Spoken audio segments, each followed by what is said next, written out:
Hi, welcome to Easy, Healthy, Tasty Foods. Today we're going to be making a very simple eggplant and kidney bean stew. It's very flavorful and it tastes just wonderful. So let's get started.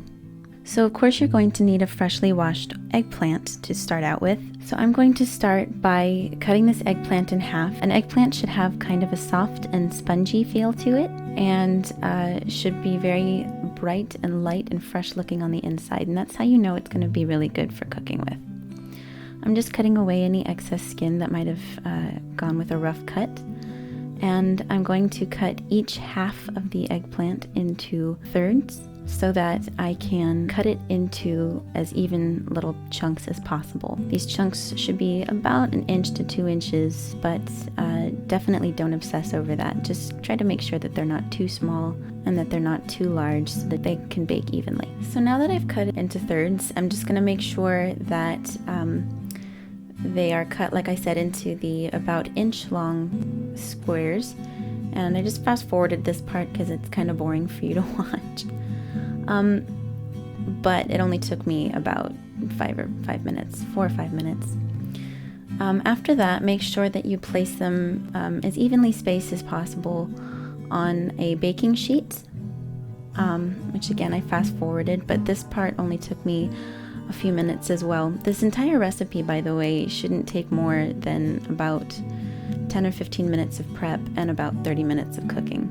So now I've got them all arranged, and I'm just going to be adding a little bit of lemon juice to them. I'm not cooking with oil because you don't need to cook with oil. And I'm just going to season them with my favorite seasoning for the eggplants, one of them anyway, which is an Italian herb seasoning. You're going to want to bake the eggplant for about 30 minutes in the oven and make sure that you've preheated it to 200 degrees Celsius or 400 degrees Fahrenheit. I'm going to also take 1 small onion and peel and chop it into quarters. And I'm going to take 2 cloves of garlic and cut the ends off of them. Then take the peel off. If you want, that's a little trick to take the peel off. Just put the flat part of the knife down on it and take the palm of your hand and crush it. And I just quartered the garlic too. I didn't really bother chopping or dicing it because I just put it in my food processor, and the food processor is going to do all the work for me.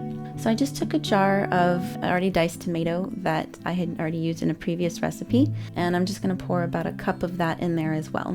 I also have a tablespoon of carob syrup and a tablespoon of mustard. And if you decide you want more syrup or whatever, that's fine, salt to taste. After I've thoroughly blended it, I go ahead and put a frying pan on at medium heat and put some kidney beans, about 1 cup worth in there, and I just let it simmer on a low heat after it's initially been introduced, and I give it an occasional stir. At this point, you can add a little bit of almond milk if you'd like it to be a bit creamier of a sauce, and just kind of slowly add it and stir it in. And you're not going to need a whole lot because if you put too much in, it's going to kind of take away from that delicious taste that we have going on. So it's been about 30 minutes since I've taken my eggplant out, and it's a beautiful golden brown on the edges, but still soft and chewy on the inside.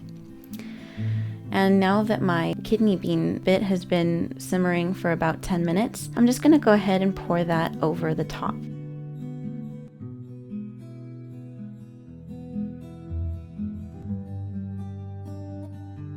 And now I have a beautiful and delicious and very, very healthy for you, low-fat kidney bean and eggplant stew.